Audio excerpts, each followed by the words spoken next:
Grande festa in Piazza Cavana per l'inaugurazione del 30° punto vendita cittadino di Despar, che rende ancor più capillare la presenza a Trieste della catena della grande distribuzione. L'apertura, annunciata da qualche tempo e molto attesa, assume perlomeno due significati. Il primo, più strettamente collegato alla politica aziendale di Despar e che tuttavia si inserisce perfettamente in un preciso contesto economico locale. Noi con questa nuova apertura abbiamo anche creato nuova occupazione. In questo negozio lavoreranno 21 persone, 21 colleghi e di questi 11 sono neoassunti. Quindi costruiamo anche quel tessuto sociale di famiglie che crescono e che hanno la possibilità di continuare a migliorare la qualità della vita anche con questo.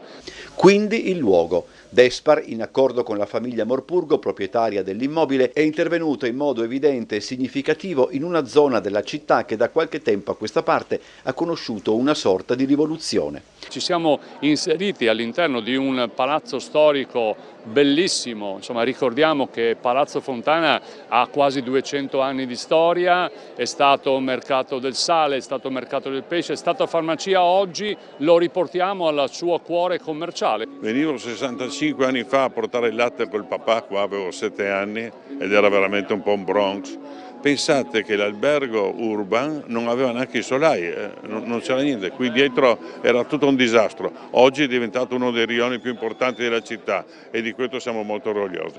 Soddisfatto della rapidità che ha caratterizzato i lavori di adattamento di Palazzo Fontana, Fabrizio Cicero ha inteso ringraziare tutte le persone che a vario titolo hanno contribuito all'apertura del punto vendita. Non si può fare da soli tutto questo, ci vuole un team affiatato che sia capace di arrivare puntuali all'obiettivo. In soli 2 mesi hanno realizzato tutto questo, quindi veramente una grande squadra. Il punto vendita in Cavana consolida ulteriormente il rapporto di Despar con Trieste. Supermercati di varia grandezza, strategicamente distribuiti in una città che, non ultimo per la sua stessa configurazione morfologica e sociale, si presta volentieri a sperimentazioni che tutte hanno dato e stanno dando risultati più che positivi. E pare proprio di capire che tale rapporto andrà a consolidarsi ulteriormente, ma citando il Don Ferrer di manzoniana memoria, adelante con Juistio. I nostri progetti li definiamo step by step.